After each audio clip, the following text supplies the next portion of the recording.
नमस्कार, मैं हूं विक्रम। आप देख रहे हैं झुंझुनू का लोकप्रिय यूट्यूब चैनल रंगीलो झुंझुनू। और अभी मैं मौजूद हूं मंडावा विधानसभा क्षेत्र के एक गांव वाहिदपुरा में। और वाहिदपुरा गांव में जो हमारे साथ हैं भाई राजेश मील, जो राष्ट्रीय लोकतांत्रिक पार्टी जो हनुमान जी बेनीवाल की पार्टी है, उनके युवा मोर्चा के अध्यक्ष है मंडावा विधानसभा क्षेत्र से। और उनके साथ उनकी युवा टीम भी है। जैसे किसान जो पिछले 11 महीनों से, साल भर से दिल्ली के बॉर्डरों पे बैठे हुए हैं, उस आंदोलन का गांव में कैसा असर था। और आज बात करें देश के प्रधानमंत्री की, तो जिन्होंने पूरे 11 महीने बिता दिए, उनमें लगभग 700 के करीब किसानों की जान भी उस आंदोलन के दौरान चली गई।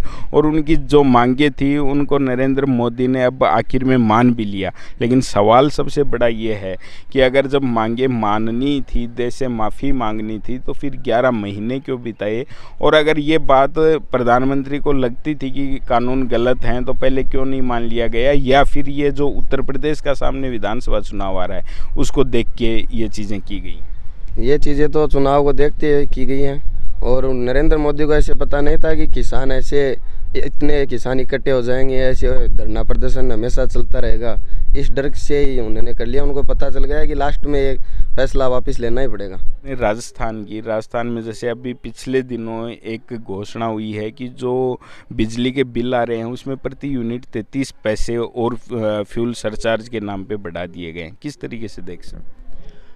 देखो, राजस्थान की तो जो आज का न्यूज़पेपर है उसमें तो उन्होंने जो बिजली विनियामक है उसमें साफ बता दिया गया है कि रेट नहीं बढ़ेंगे। लेकिन जो केंद्र सरकार जो कानून लेके आ रही है, बिजली अधिनियम लेके आ रही है अभी नया, और हो सकता है शायद इसी अभी शीतकालीन सत्र में वो और पारित करवा भी देंगे, क्योंकि इनके पास फुल मेजोरिटी है, इनको पारित करवाने के लिए कुछ नहीं चाहिए। उसमें ये क्या कर रहे हैं कि जैसे एलपीजी में किया था, इन्होंने सब्सिडी डायरेक्ट अकाउंट में डाली थी उपभोक्ता के, और खूब एडवर्टाइज हुआ था, लोग खूब नाचे गाए थे कि अभी भ्रष्टाचार बंद हो जाएगा। आज एलपीजी की हालत देख लो, आज बता दो किसके खाते में सब्सिडी आ रही है, और 900 950 से शायद ऊपर पहुंच गया होगा। वही हालत बिजली की होगी। अभी बिजली कंपनियों को डायरेक्ट सब्सिडी न दे के बोलते हैं कि उपभोक्ता खाते में डायरेक्ट पैसे आएंगे। अब मेरे नाम से बिजली का बिल आ रहा है, और ये राजेश वहाँ पे कोई अपनी किराने की दुकान करके बैठा है। बिजली का बिल तो यही भरेगा दुकान का, नाम किसके? मेरे खाते में पैसे आएंगे। मतलब बिना सोचे समझे, बिना ग्राउंड लेवल पे कोई भी काम किए। आज सरकार की ये है कि सरकार इतनी मेजोरिटी में, और ये तो भला हो भारत के किसानों का जिन्होंने इनको तानाशाह बनने से रोक दिया। एक चीज़ें और देखने को मिली कि हमारी जब ये मूंग बाजरे की ये जो फसलें हुई थी, तो सरकारी खरीद केंद्रों पे मूंग की फसल है उसको ख़रीदा ही नहीं गया, क्योंकि उन्होंने हवाला दिया कि बारिश की वजह से आपकी फसल ख़राब हो गई है। तो सरकारी खरीद केंद्रों पे तो ये कहा जा रहा है कि आपकी फसल ख़राब हो गई, और दूसरी तरफ उसके खराबे की सरकार के द्वारा घोषणा नहीं की जा रही, उनको कोई अनुदान नहीं दिया जा रहा। देखो, मैं ये कहना चाह रहा हूँ कि चाहे तो बीजेपी हो चाहे तो कांग्रेस, दोनों पार्टियों का एक ही रुख है। अभी राजस्थान में कांग्रेस सत्ता में है, तो बीजेपी वाले बस थोड़ा सा बोलेंगे, और वही बीजेपी सत्ता में आएगी, थोड़ा कांग्रेस बोलेगी।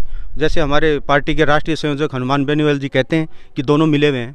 और ये तो आपने भी देखा होगा, पीछे सरकार गिरते गिरते किसने बचाई थी।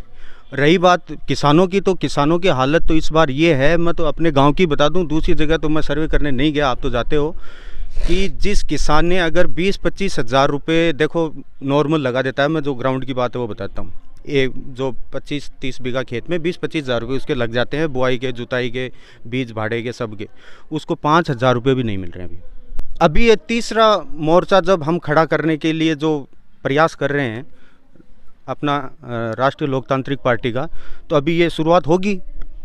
और बोलने वाले तो बोलते रहेंगे आंदोलनजीवी, लेकिन आंदोलनजीवियों के बिना आज़ादी भी नहीं थी, है ना। चलो इसी बात पे कर लेते हैं कि जब प्रधानमंत्री नरेंद्र मोदी, जिन्होंने और जिनके पार्टी के लोगों ने, भारतीय जनता पार्टी के लोगों ने, जब किसान बॉर्डर पर बैठे थे तो इनको आंदोलनजीवी कहा गया, परजीवी कहा गया, खालिस्तानी कहा गया, पाकिस्तानी कहा गया, और यहाँ तक भी कहा गया कि ये तो सिर्फ हरियाणा के लोग हैं जो ये आंदोलन कर रहे हैं, और ये नरेंद्र मोदी से जलन रखते हैं, इसलिए इन्होंने कर दिया, बाकी किसानों को फ़ायदा है। आज उसी कानून को नरेंद्र मोदी माफ़ी मांग के वापस लेते हैं क्या?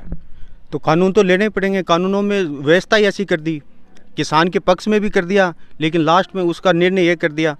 कॉन्ट्रैक्ट फार्मिंग थी, अच्छा किया किसान के लिए कि कॉन्ट्रैक्ट हो जाएगा और उतने उस भाव में खरीदनी पड़ेगी। अगर कंपनी वाला मुकर जाए तो फिर न्याय देने के लिए कौन है? उन्हीं के सरकारी अधिकारी। अधिकारी हैं वो हमेशा सरकार के दबाव में काम करते हैं। वो तो दबाव में काम करते ही हैं, सब देख रहे हैं। कोई नहीं करेगा तो वो ट्रांसफ़र